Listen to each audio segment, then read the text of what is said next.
Well, hello everyone. Good afternoon and welcome. Good morning and welcome to Live at the Waterhole. My name is Amy and I'm so excited to be here with you today. It is Whisk Wednesday, as we like to say here at Wild Earth, and we're starting off with some beautiful impalas here at King's Camp.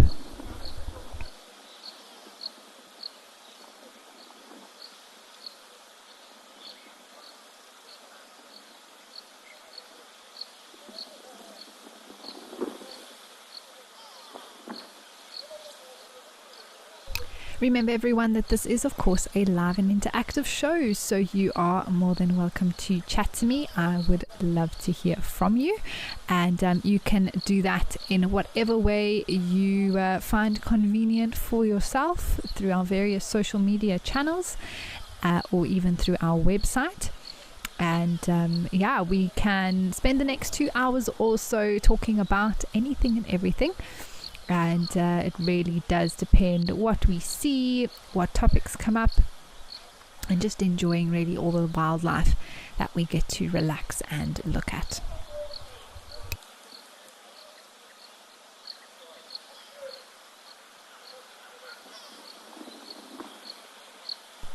Let's head over now to Founders in the Eastern Cape.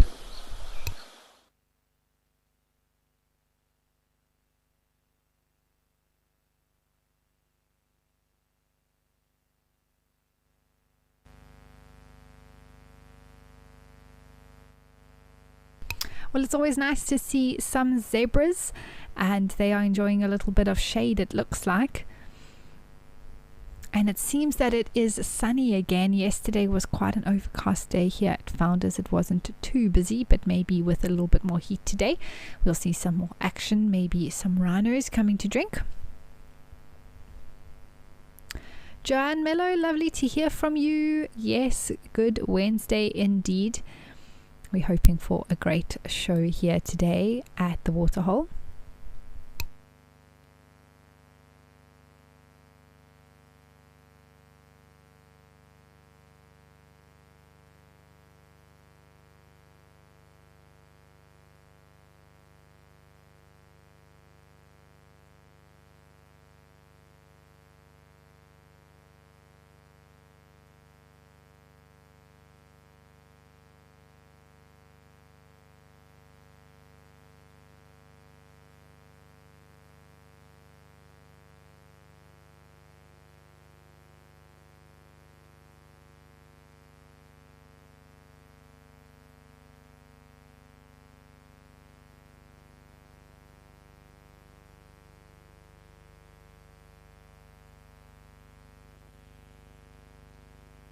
Picasso, yes, it is so nice with some sunshine again.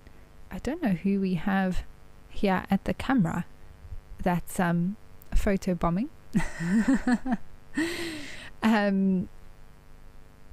Maybe it's some vegetation. We're still waiting for the sunshine. Oh, it's an Egyptian goose. We're still waiting for the sunshine to appear again in the Lowveld. But it's chilly today, but from tomorrow it is going to warm up significantly.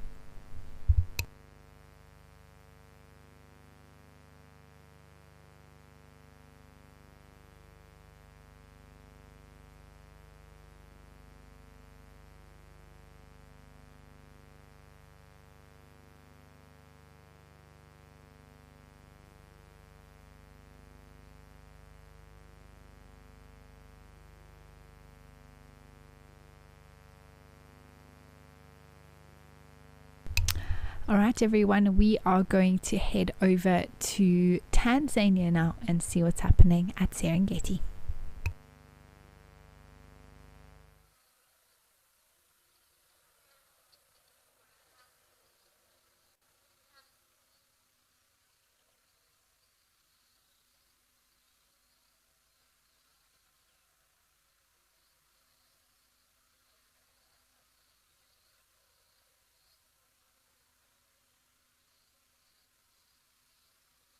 Well, As it is with live shows, sometimes the subject disappears. Hopefully it'll come back. Oh, there we go. Hello, Mrs. This is the female Mwanza flat-headed agama or Spider-Man agama that we get here. And we did have her yesterday. She's busy basically shedding her skin. And she's looking a lot better today. Quite a lot of it's fallen off. She was quite flaky yesterday. And its partner is a magnificent specimen with some very pretty colors. Also known as the Spider-Man agama because of the male's coloration. And they've been putting on a show for us the last few, well, at least yesterday. And now they're here again today.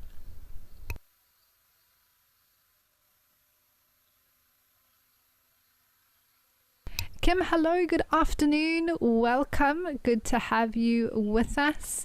Johan, hello, it is good to have you as well. And yeah, I hope we have some fun sightings. I'm hoping to not only see some amazing things, but also these animals can be very entertaining sometimes.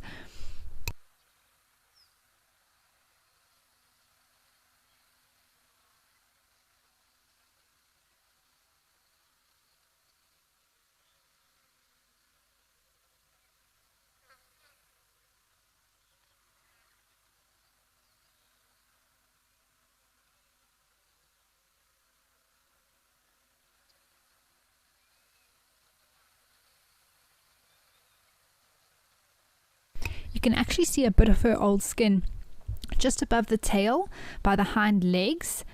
It's almost flapping a little bit, and it's, yeah, that part still has to come off, but her new scales that have come through basically on her mid section and her head and her front legs, they are all looking very shiny and new.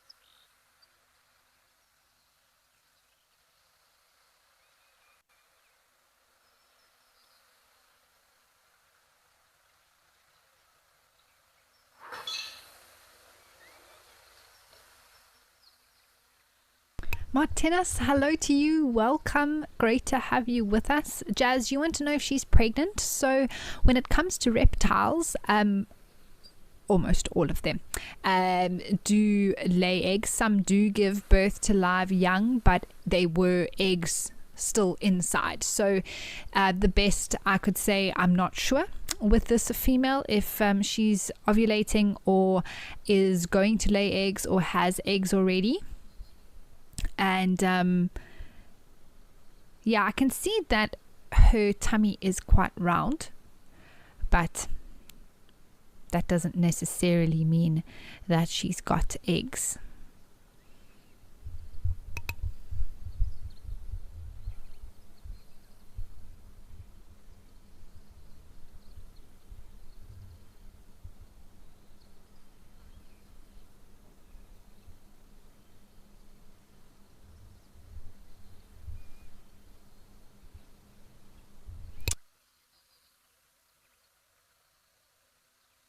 All right, everyone, always great to check in with these agamas. We're going to head over to Lentor.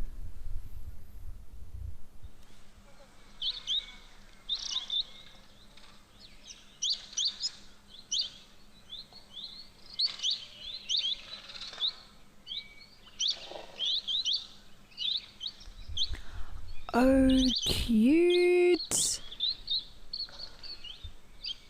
We do love a baby zebra. That's adorable.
All right, they are moving a little bit, everyone, so we're going to head over to Old Donyo, still in Kenya.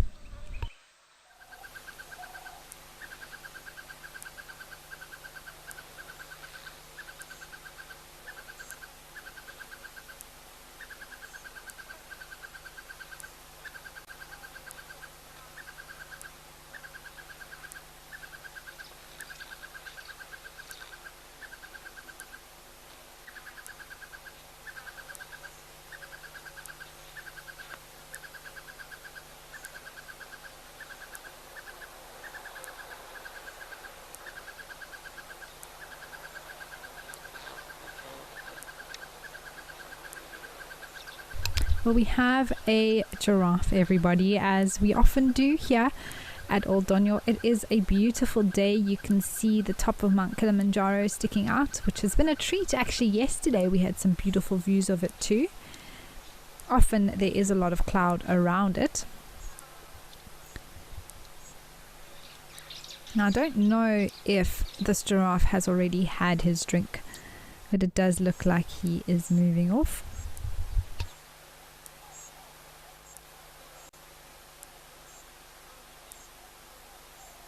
We are going to head over to Tortilla's camp.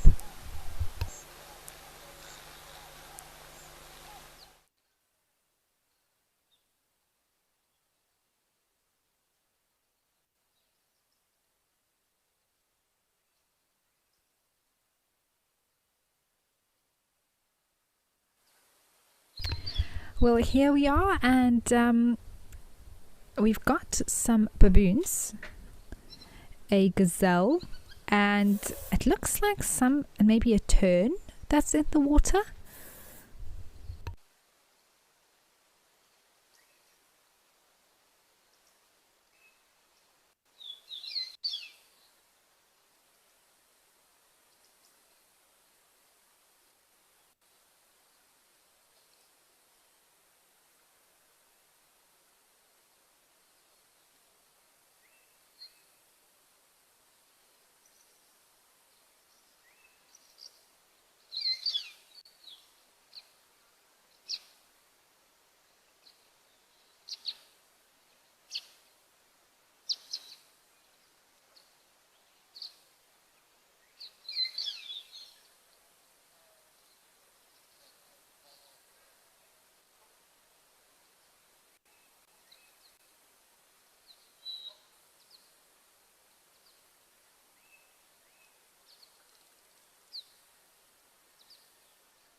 Yeah, let's have a closer look.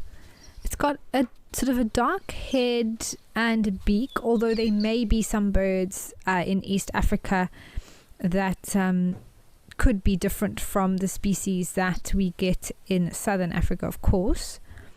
But it does look like the body shape and everything that one would notice in a tern species.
there are just quite a few different tern species to choose from. So there's a selection that it could be, and also it changes with breeding plumage as well, between the color of the bill that can be red as well as the legs sometimes, and then the coloration as well. Sometimes the head becomes completely hooded in breeding plumage, and sometimes then it fades out of breeding time. So those are all the sort of variables that one looks at. For example, a whiskered tern has very many similar features to this bird.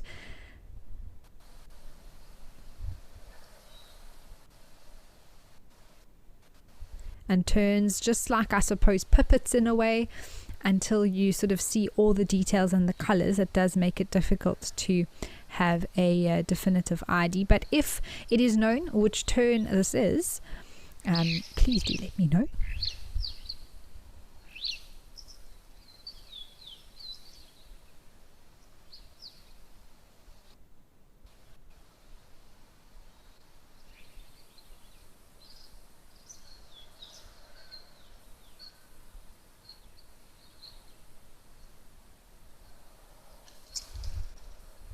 Rory, hello. You are asking if any of the sodic areas would have degraded or improved with all of the rain.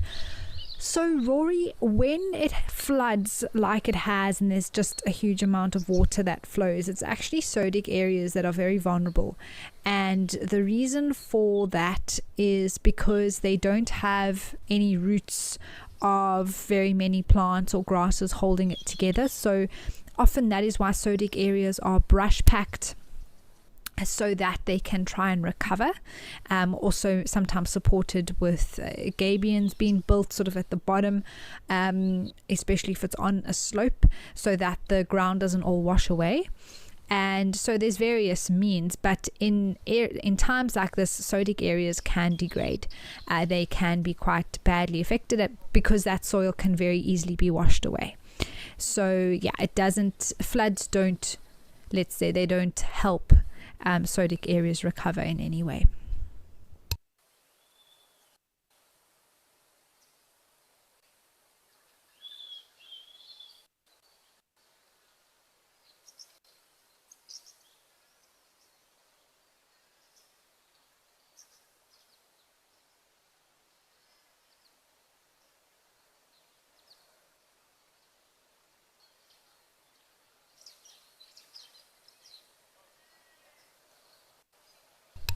Okay, we're going to head over to Oldonyo.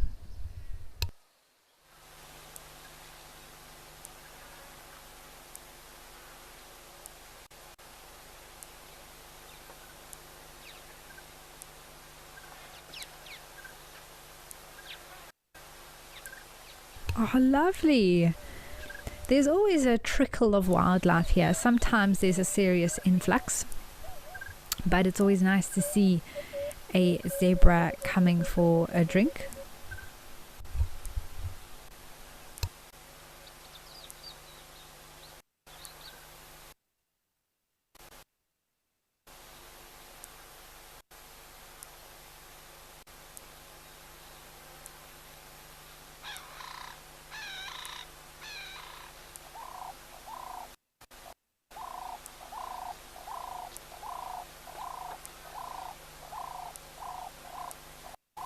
Alright, well, as this zebra moves off, let's head over to some elephants who've arrived at Tau.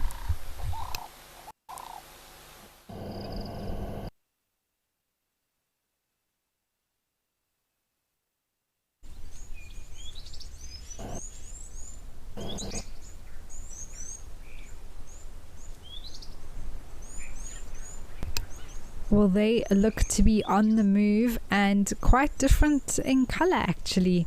Aren't they? Very brown.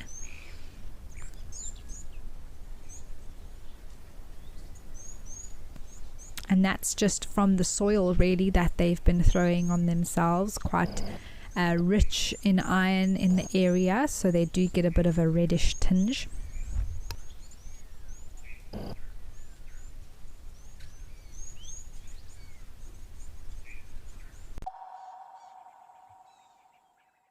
Step into the exciting world of the original science. Next September, Master Tracker Renus Mhlongo and Wild Earth's Steve Falconbridge lead a spectacular safari through the Kruger, where you'll learn to identify tracks and then trail iconic big game on foot. Days are spent immersed in the field, evenings around the fire sharing stories, from the hair-raising to the hilarious. This is the ultimate wild immersion for the nature connoisseur.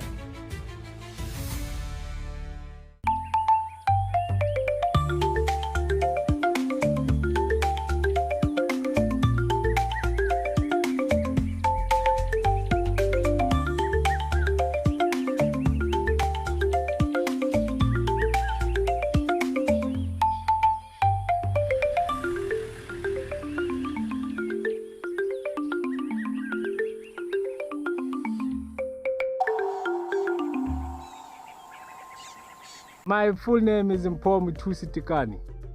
I grew up in Soweto. My first animal that I filmed said dog. Okay, no, wait. My first animal that I filmed, I think it was an impala.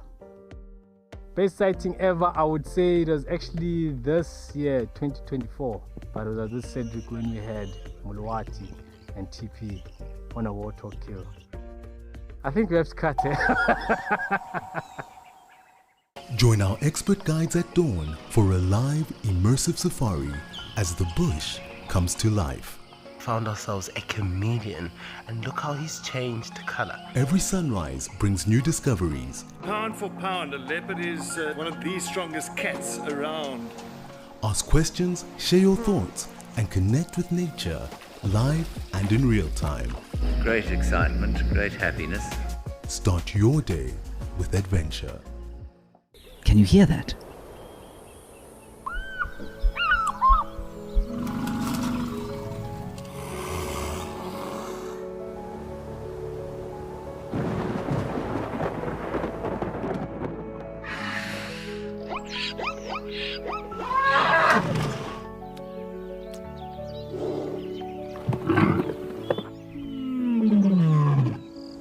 The wild is calling.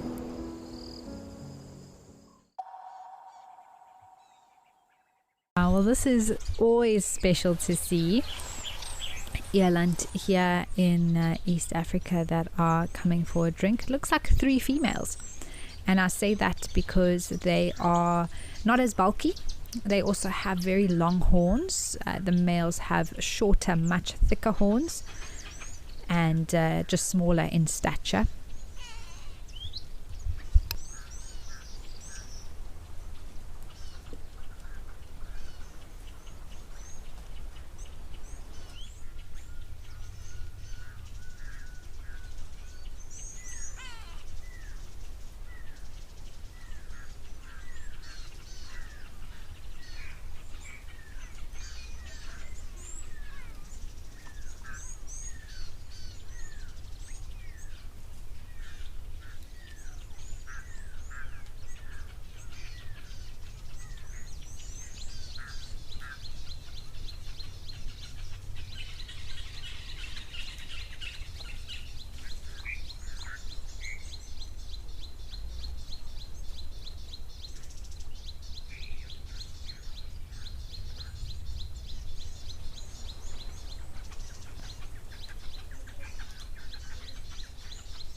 This is such a beautiful scene. We've got some doves as well. A mixture there. It looks like some ring-necked and Namakwa doves. I don't know, the eland look like something else is approaching, but at the same time they can also be a little bit wary, so you can't always take their reactions as anything too serious.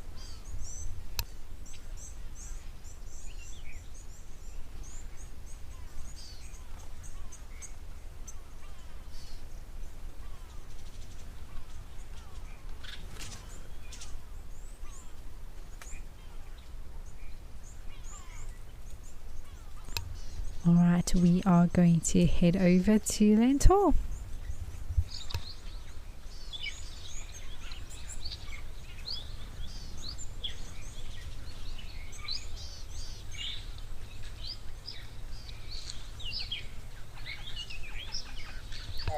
And we have some baboons here,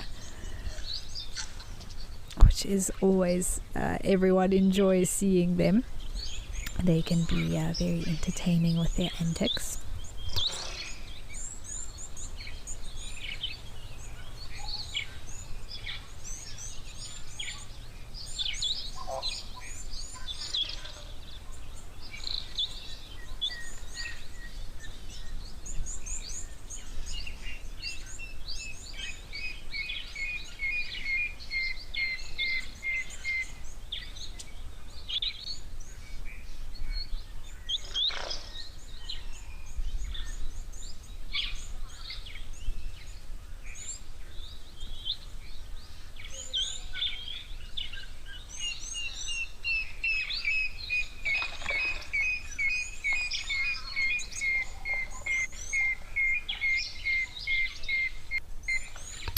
Lord Craster, you want to know how powerful a zebra's kick is in comparison to a horse's?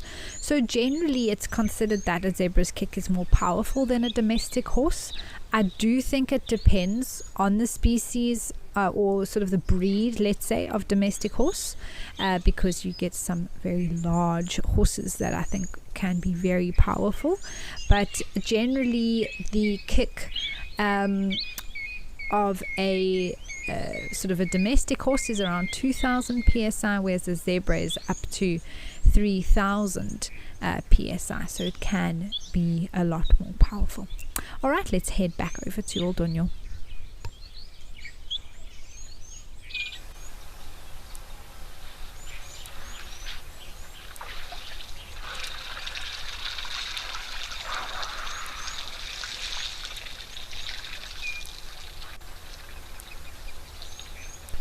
I had a feeling someone was coming.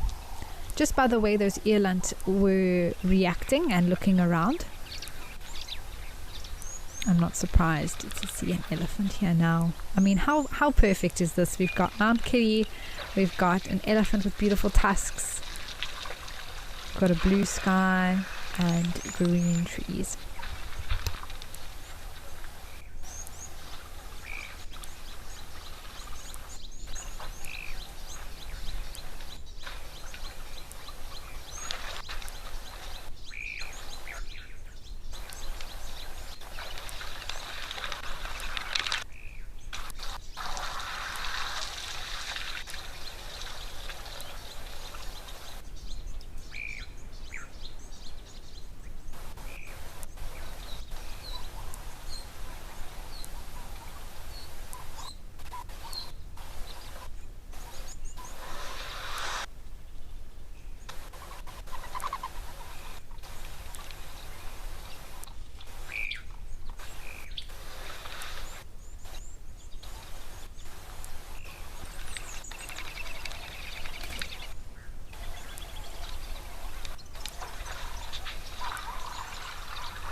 I think when one sits and just enjoys an animal like this and just the entire scene drinking, I mean, there really isn't much to say, because the beauty of enjoying the waterhole when an elephant is drinking is about sitting quietly, being in its presence and absorbing every moment.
Well, from a drinking a drinking elephant, let's head over to Founders.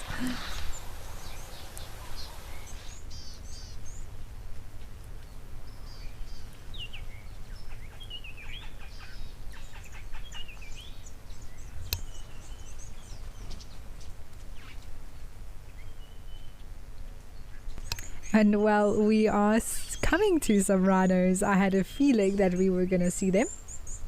Here at Founders, it's one of our favorite animals to see in this particular spot. So from elephants to rhinos.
Okay, well, while these rhinos do their thing, there's quite a few of them here, so I'm sure they'll be around for a little while.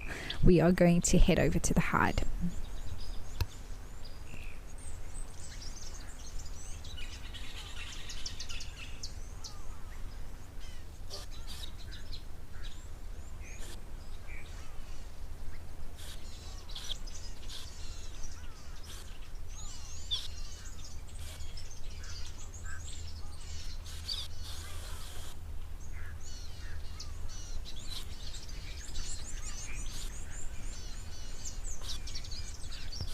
Well, we had a bird here, everybody. I think it might still be around. We're just going to scan.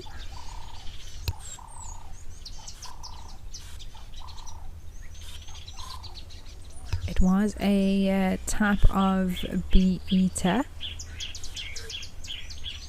So we're just going to check, because sometimes with the bee eaters they do come back and land in a very similar spot. We are going to scan to see if we can find it, everyone, but in the meantime we're going to head back to the rhinos.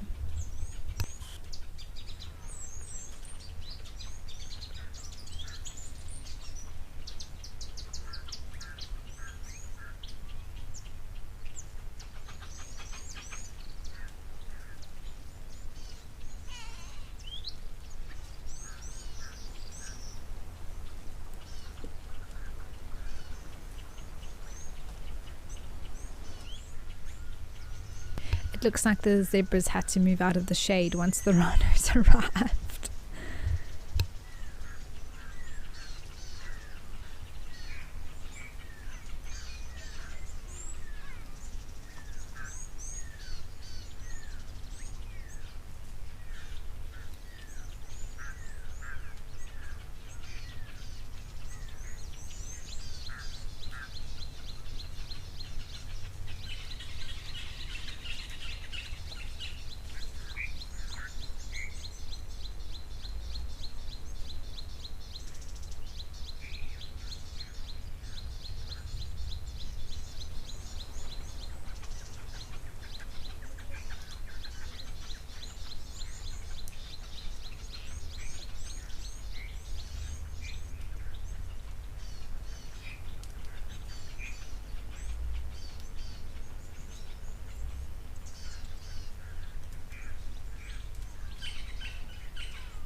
Lenny, thank you for your comment. I appreciate hearing that. I think for me at the waterhole, it's so important to listen and to enjoy the sounds that we get to hear, because it's not necessarily my voice that you always want to listen to. I try to make sure that when I speak it is to add value.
At least 5 or 6 rhinos around at the moment.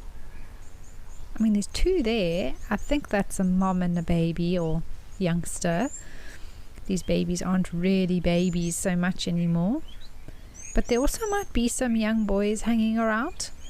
Yeah, it's an interesting dynamic. White rhinos are very social. They do enjoy spending time in groups together. It's more the territorial males that tend to be more loners.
Okay, well, from these resting rhino, let's head over to Old Daniel.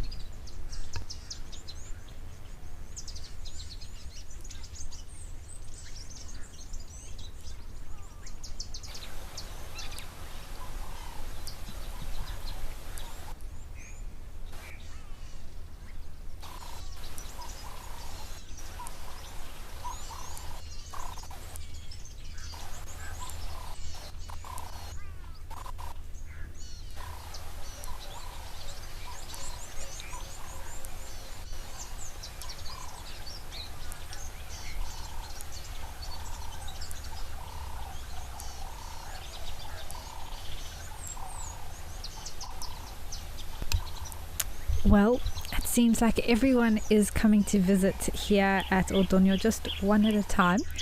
And we have a whole little family of warthogs and some tiny little ones there on the left. Well, one that's even smaller than the other one.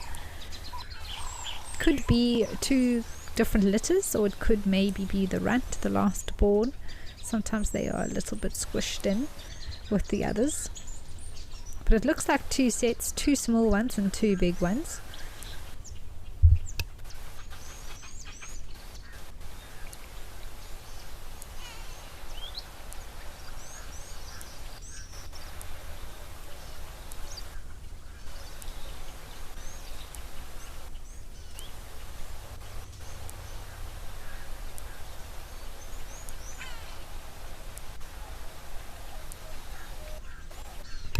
So, Caleb, you want to know if warthogs sometimes charge people on safari?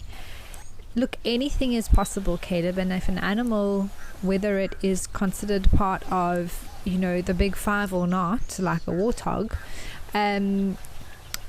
they can be dangerous, and they can, if threatened, react and try and protect themselves and run, let's say, for you. If you're referring to charging at a human specifically. Also, it might happen inadvertently. One of the things when walking out in the bush is to always be careful to not stand or look directly in from the front into a burrow of a termite mound, because a warthog will sleep with its head towards the front of the burrow for protection. So it sort of reverses into the burrow when it goes inside. And so it will be there if it is inside with its head first, and often its instinct is to run from any potential threat, and then you might just get a warthog charging at you from out of a burrow. But generally, they're not an animal that is going to be charging you on foot. They generally just run away, whether you're on foot or on the vehicle, actually. Depending where you are, some of them are very relaxed with cars.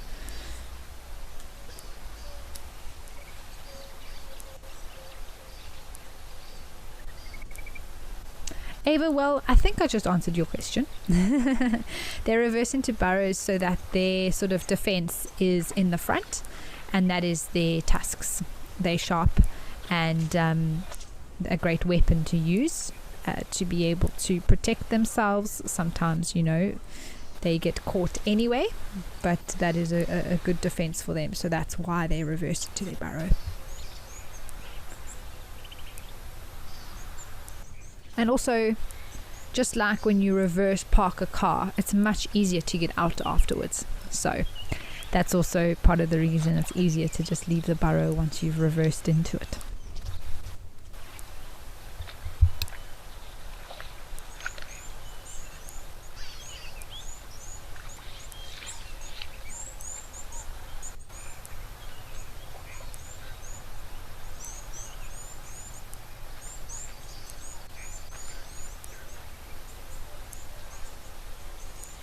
It's also mud spa special running at Old Donyo, so these warthogs have definitely taken up the offer. Oh, look at that little one. So cute.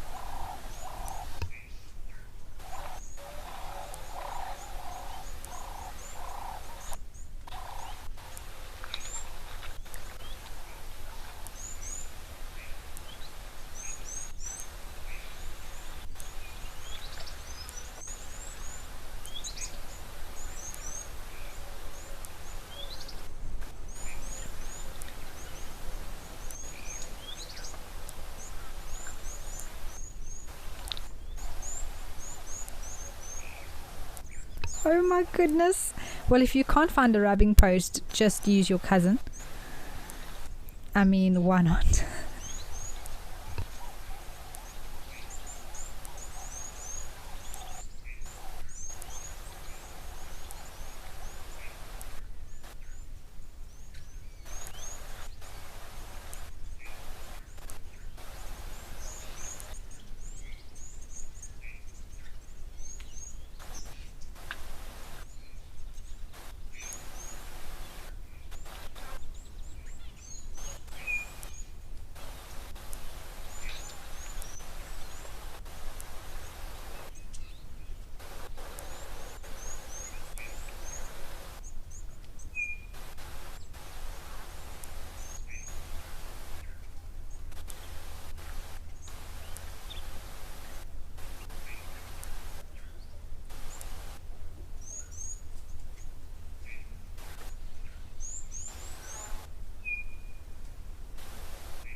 Wow, look at the little one on the left with its mane sticking up like that. It's amazing how much bigger they look with those manes erect.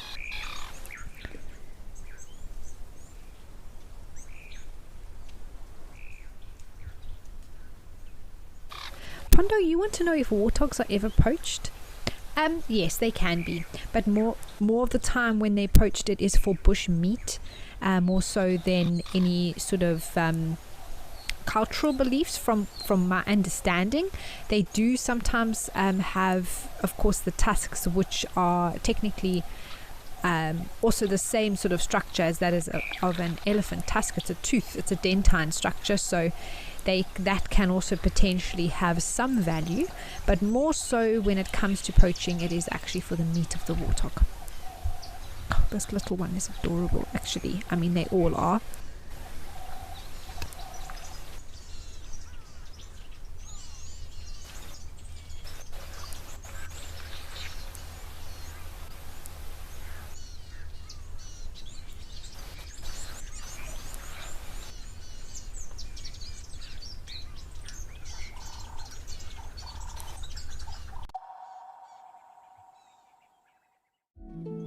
What is the wild really saying? Over 4 unforgettable days in the Cylinder Spillway, you'll step into the ancient art of tracking. Guided by master tracker Renius Mhlongo, expect sharp humor, deep knowledge, and stories from a lifetime of tracking. Less classroom and more boots, laughter, and wild discovery in Africa's great wilderness landscapes.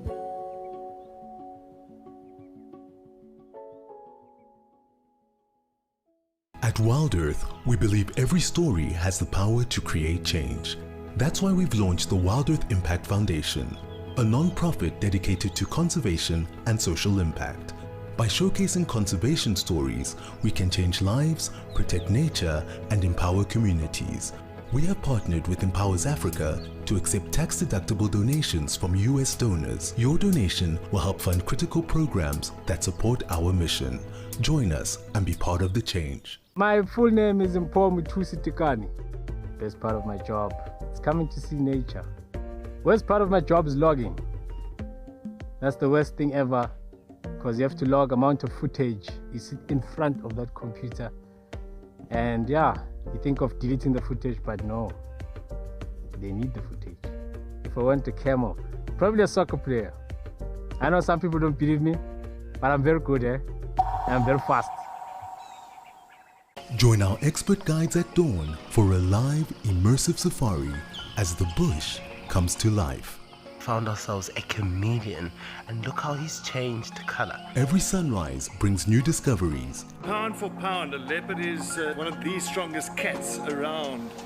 Ask questions, share your thoughts, and connect with nature, live and in real time. Great excitement, great happiness. Start your day with adventure. Out here, every wild moment counts, and as a Wild Earth explorer, you will not miss out. Watch the Wild Earth channel ad-free 24/7, and you can even rewind if you have missed out on something. Enjoy the behind-the-scenes video clips as well as fireside chats, or get the early offers on our travel experiences. It's the best way to stay connected and be part of the Wild Earth family.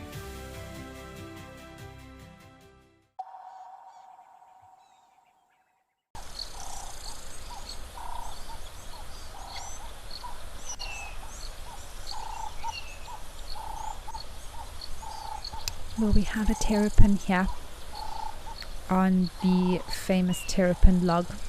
It's not famous at all, I just called it that because we always see terrapins lying on it.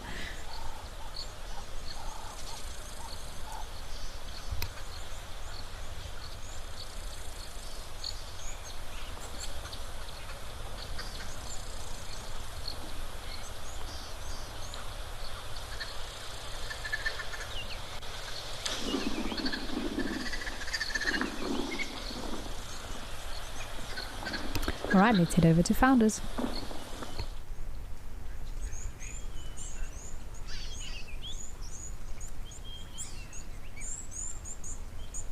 Wow, well, hello there. Always nice to have a close-up of a rhino. This is special.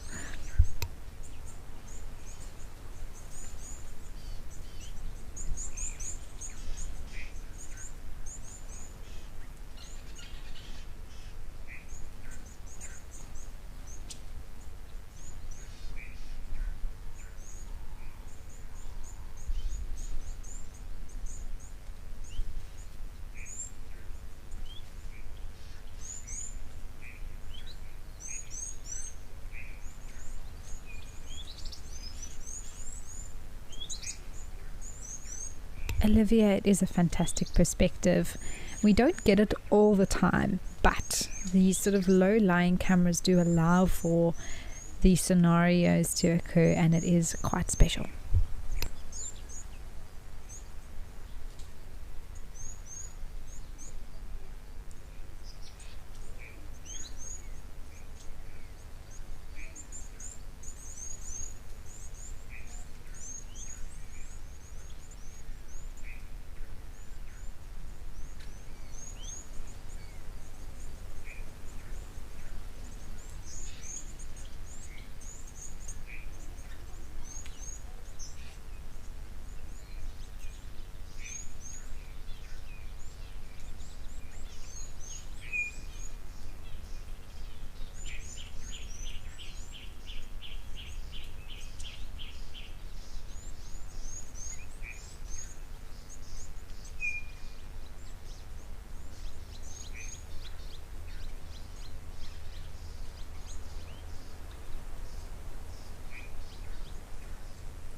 Rolo, you'd like to know why they're resting their faces like that on the bank. I think, the head of a rhino is quite heavy, and so it must feel good to just have that to rest their head on and relieve that pressure from the neck muscles that's holding up the head.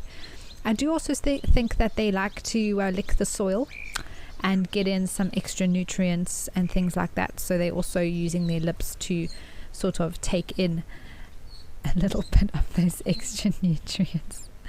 Hello, boy. I find myself pulling my head back, which of course is illogical. Hi. How cool is this, everyone? Amazing.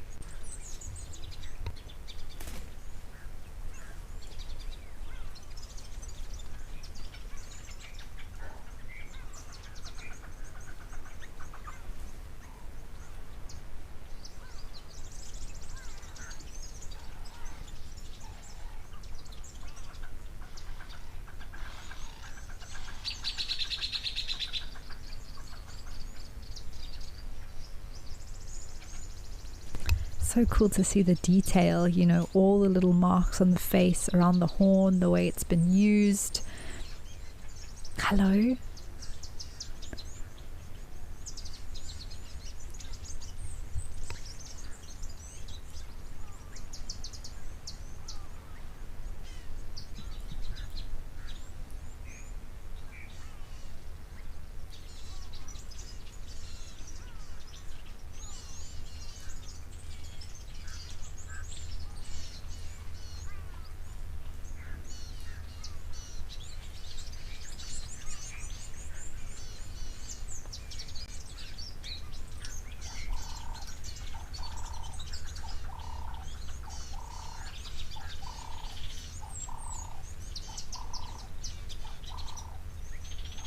Yeah, Tracy, I know we often get this sometimes with elephants. They come very close, baboons as well, but not so much rhinos.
Andrew, it is the reflection of the sky that's making the rhino look a bit blue, even the shadow underneath it.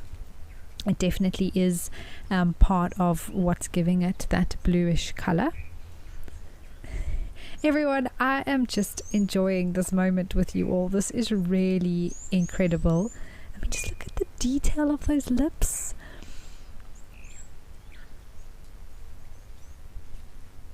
Arizona, Mike, you are wanting to know if rhinos feed on aquatic plants. Not so much, no.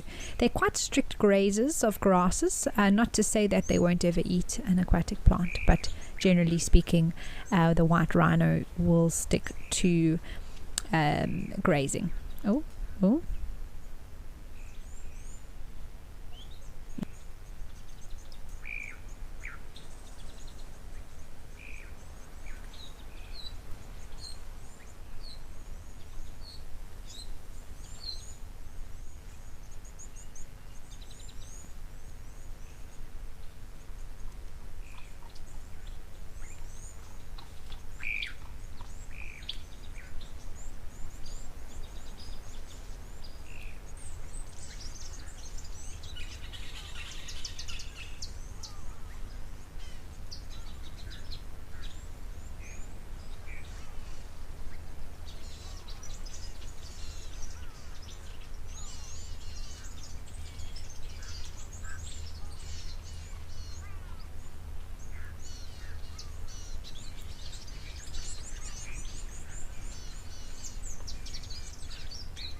We've got a friendly little warthog here that's also coming for a drink and probably a mud wallow, knowing them here at Founders.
Okay, well, from these very entertaining rhinos, we're going to head over to Lentor.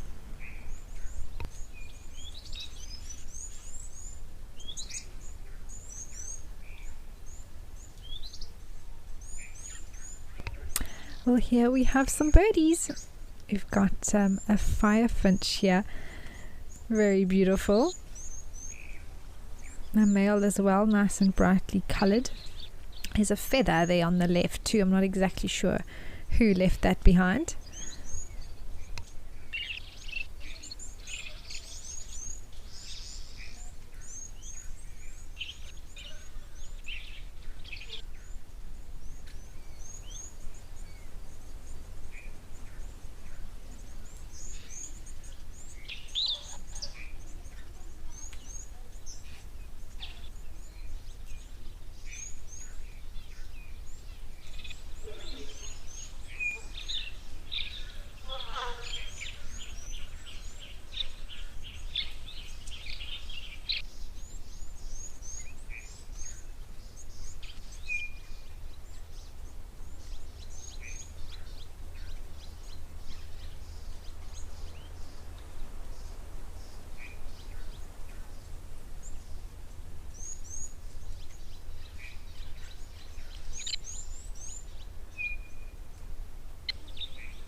Okay, well, they have moved off, those birdies. Well, they're always around, but they do move a lot. We're going to head over to Tau.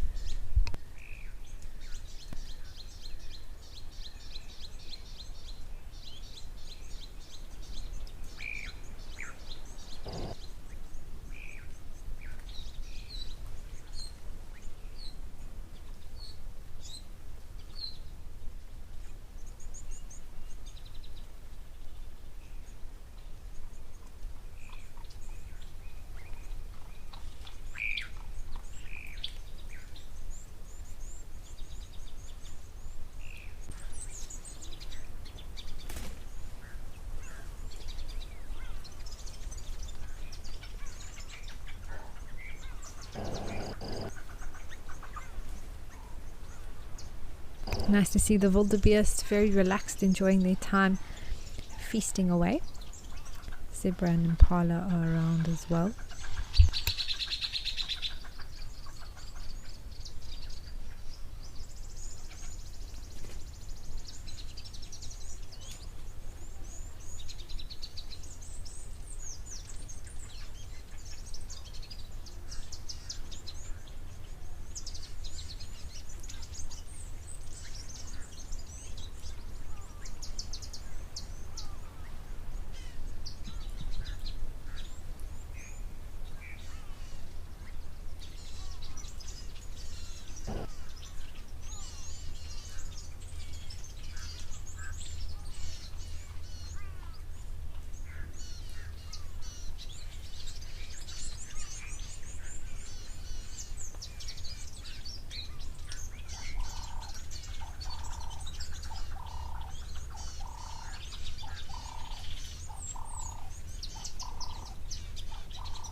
does seem like it's quite a windy day here at Tau. You can see how the grasses and the trees are moving.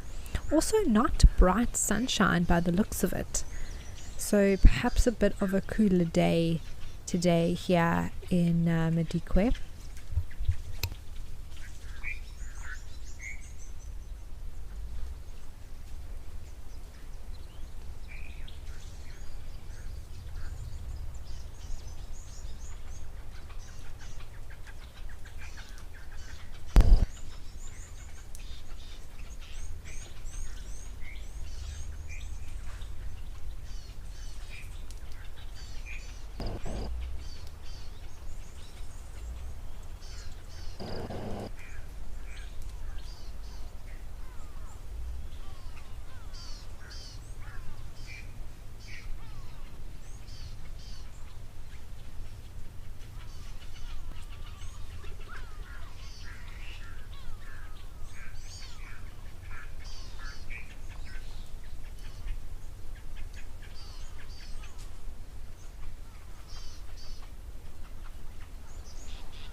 Let's head back over to King's Camp in the Lowveld.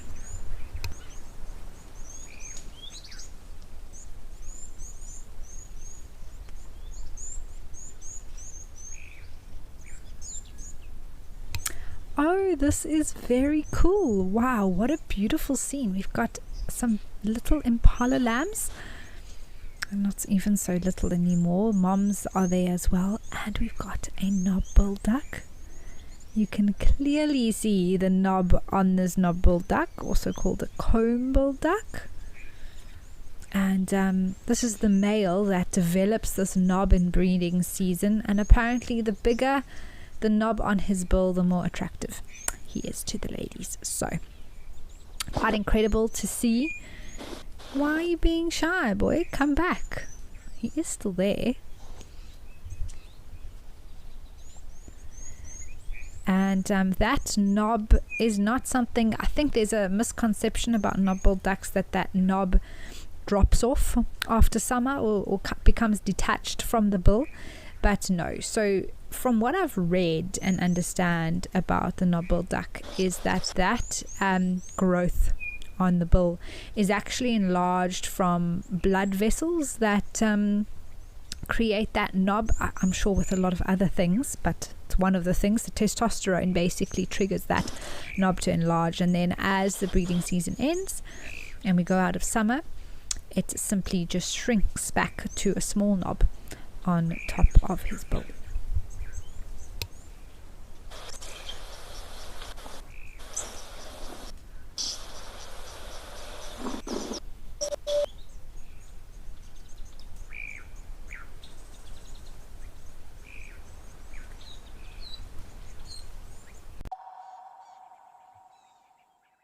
I'm Ralph, and I'm taking you to Sibuya Game Reserve, which is one of the only game reserves in Southern Africa accessed only by boat. We'll stay at the luxury forest camp overlooking the Kariga River with an abundance of bird life and animals grazing on the opposite bank. Luxury tented suites set in a riverine forest offers the perfect place for privacy and comfort. Join me on Sibuya and let's experience it together.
Join our expert guides at dawn for a live, immersive safari as the bush comes to life.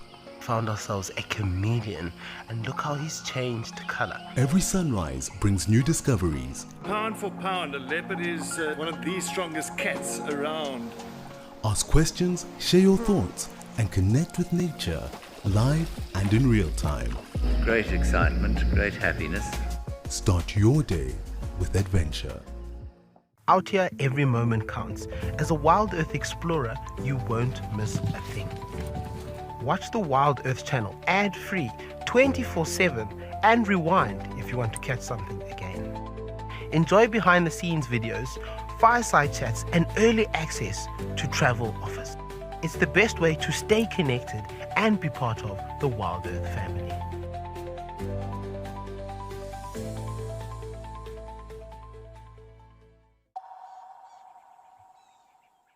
Left to have a drink, and I think that is because the water is much cleaner and fresher on the left hand side and less muddy. That female on the right is giving a good sniff. Do you see how she's holding her trunk up against her forehead? That's when they want to sniff up ahead of them, possibly even to sniff the water.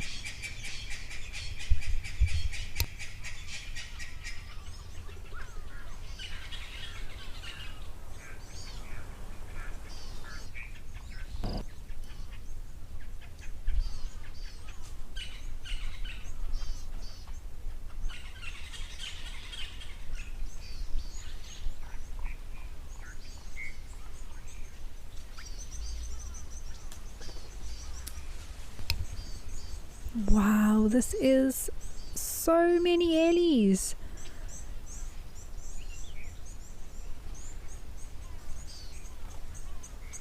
I've counted at least 20. It's so beautiful to see them walking like this across the plains.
You can see some of those little ones as well in between. So cute. We are going to head over to Aldonio.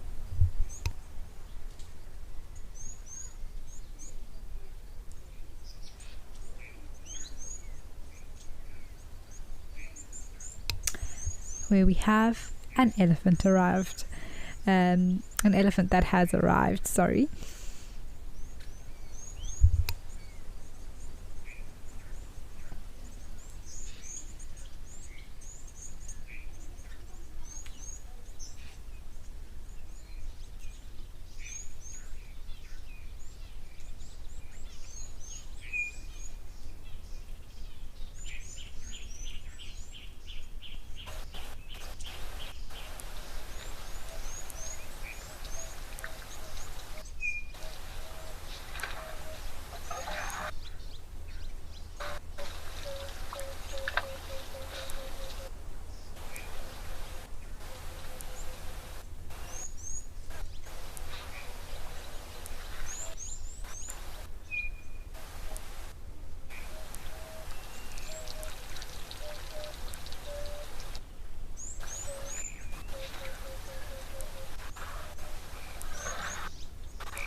Okay, let's head over to Founders.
Well, everybody, we have ended up back here at Founders, and what a beautiful treat to have this mom and baby. I think they were the ones that were lying off to the side that we could just see the backs of earlier, and now have come to the water.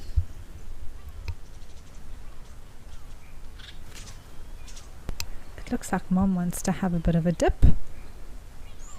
Are you cooling off?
I wonder if the little one is going to follow mom completely, or if it's just going to hang back.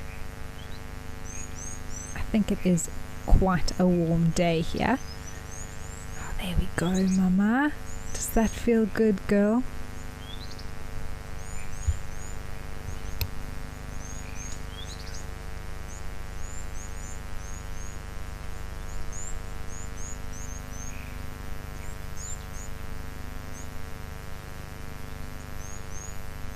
I feel like the little one is very unsure of mom's behavior right now.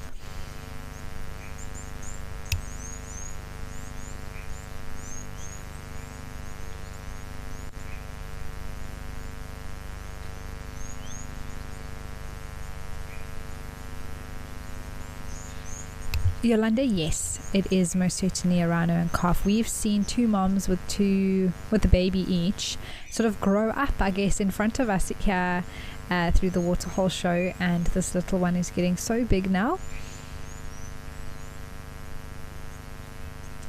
And it seems like everyone's very interested in us today, giving us some brilliant views.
Yeah, how do you say the rhinos like my voice?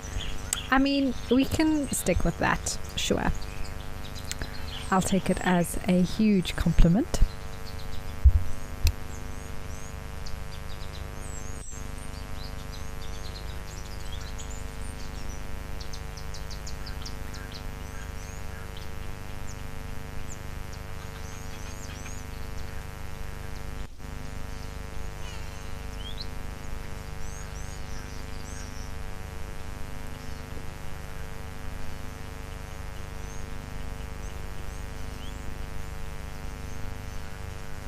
Sarah, you know, I don't know if they have any interest in the camera itself. I don't know if they've actually touched it yet because the lens is still quite clean.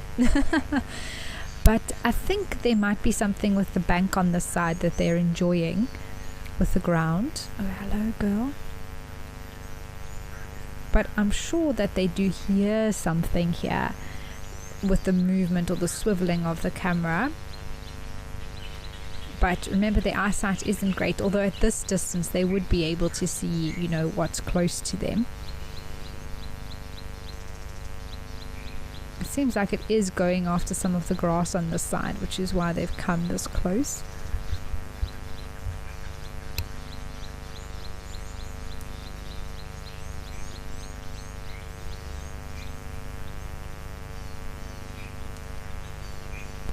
It does feel like she knows that we are talking about her.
You can see now this little one is actually after the grass as well, pulling it out.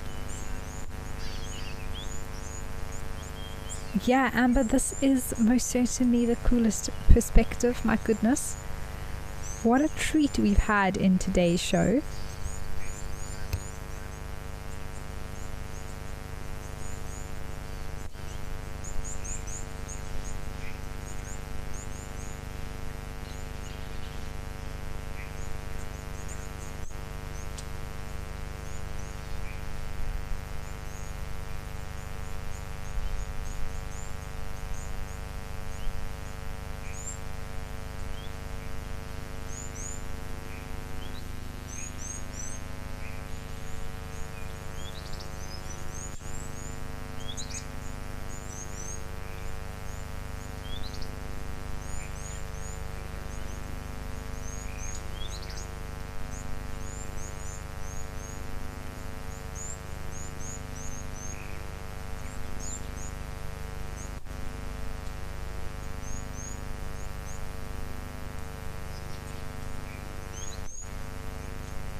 Oh, that tail looks like it's lifting a little bit.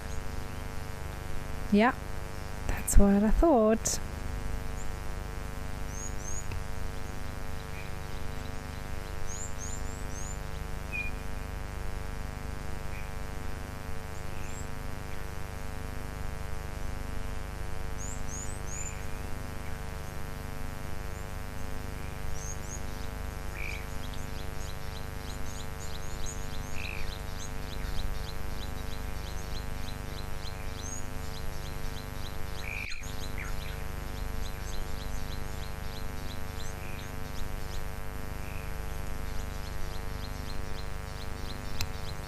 I would also probably be leaving the water after that. Wow, everybody, we've got 15 minutes left of the show, and we have been so spoiled today so far. I mean, I know a lot can still happen in 15 minutes, but with these rhinos that found us today, it really has been something quite spectacular.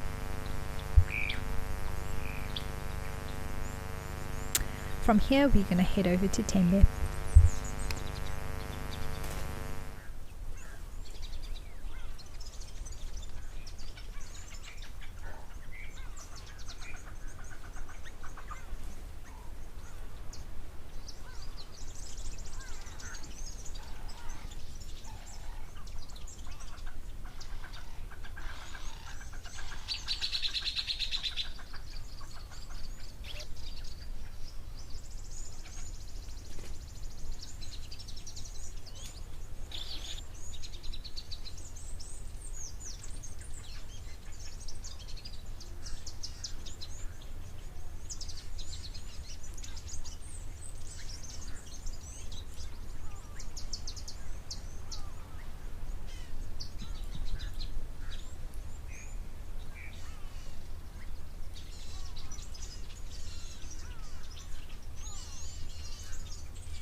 Shame that rhino, you can see, has a shorter tail and likely to have actually gotten that from another zebra that bit off the tip of the tail. But it has gone left and right so many times there, a little bit like a windscreen wiper, that's got a clear mark where it's worn away the fur on the rump, and has a very clear little sort of a triangle with a rounded top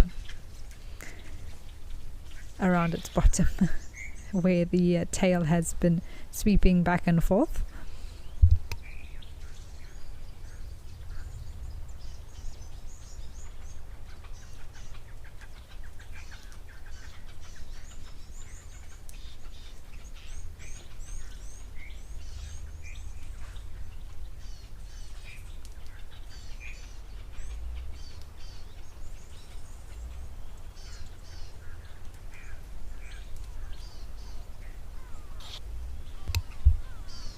Clearly time for a quick exit.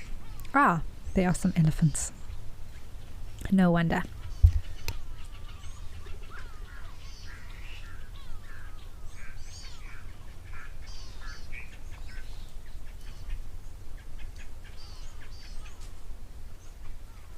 It is so beautiful here, my goodness.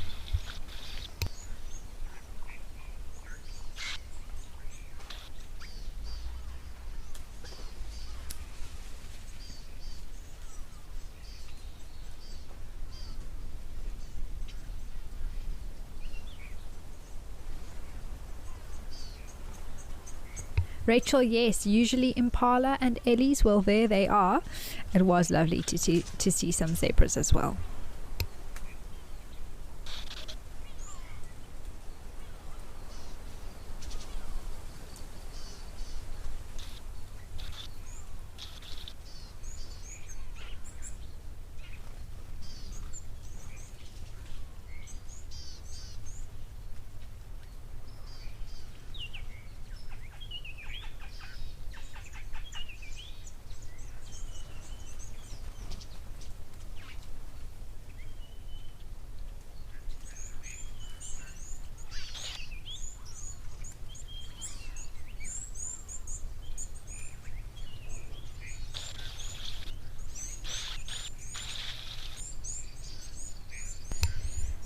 That Ellie there was giving those zebras a bit of a hard time. Young elephant bulls can be a little bit of bullies, excuse the pun, but they don't like other animals in their space.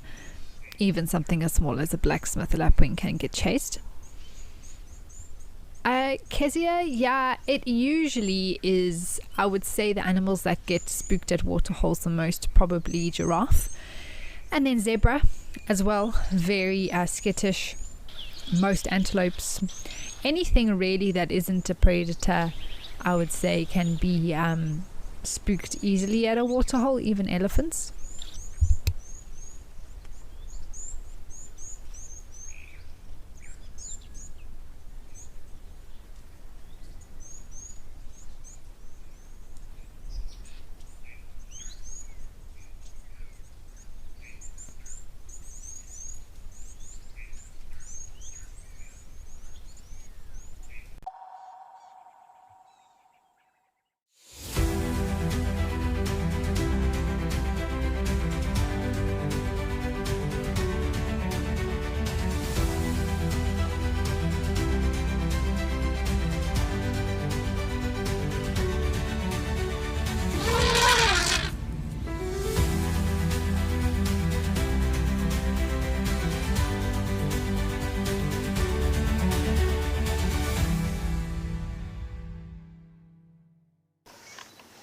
Even a hyena coming into the action as well now.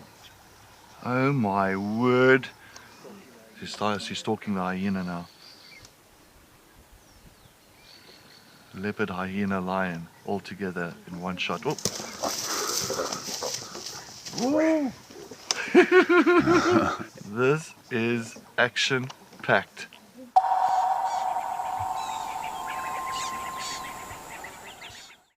Full name is Maxine Gaines. Most people that know me really well call me Max. I'm a mum. I have two boys. One is 16 years old and one is 14 years old. I'm a very, very proud mama of my two boys. I've just always been passionate about leopards. I'm passionate about their conservation. I'm just passionate about everything to do with leopards. I love them.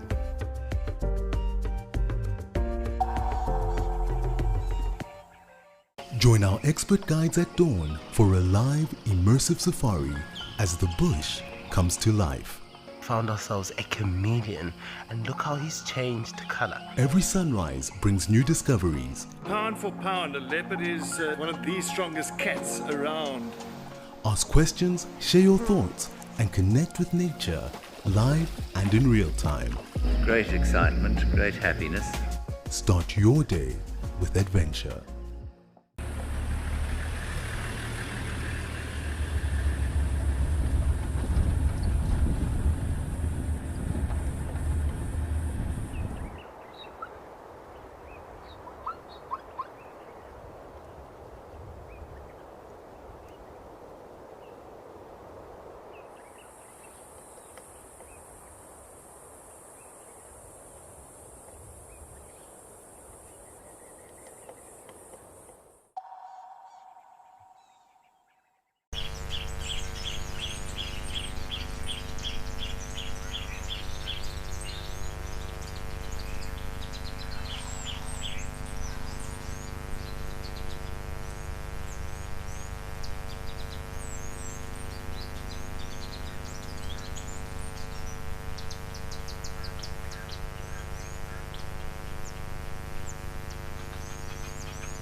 Andrew, we usually see that kneeling behavior mostly from warthogs, but we also see it from wildebeest sometimes. It's usually when the males are having a bit of a scuffle or a fight, they go down on their knees to do so. But any antelope, I suppose, would be able to do it if they needed to get lower down to drink or to feed.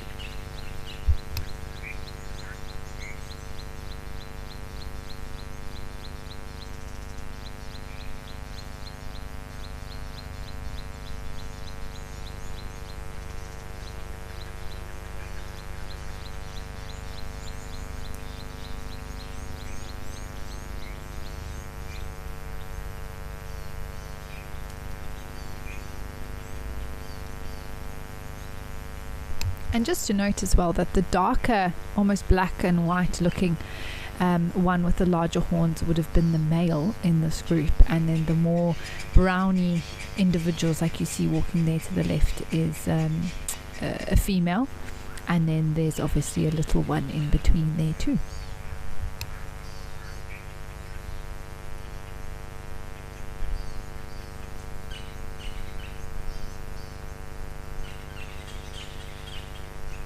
Alright, well, as these sable disappear, we're going to head over to Tembe for the last few minutes.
Well, they are loving the spot, and they do so now throughout summer. We're going to see the Ellies enjoying these pans, and they'll come here pretty much every day to splash themselves, unless it is exceptionally cool, the weather.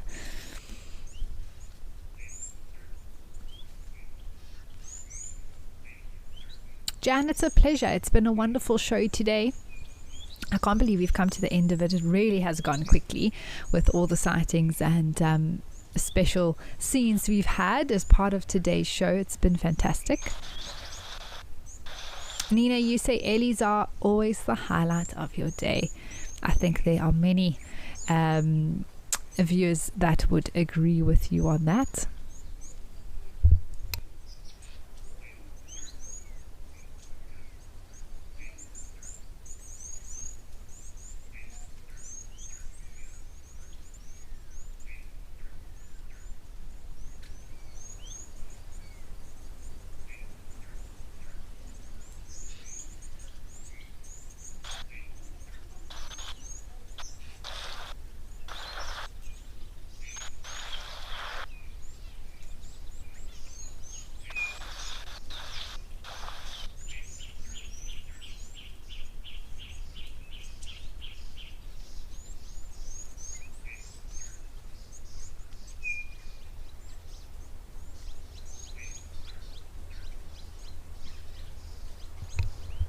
Well, everyone, I want to just thank you all for joining us here at the Waterhole today. Thank you for all of your comments and questions that you sent through. And I will be back with you tomorrow for another show, which I'm looking forward to. Today was so lovely. So many highlights indeed. And we will see you later on Sunset Safari. If you are joining us, we hope to see you there. Otherwise, keep well, everyone. We'll see you soon. Goodbye for now.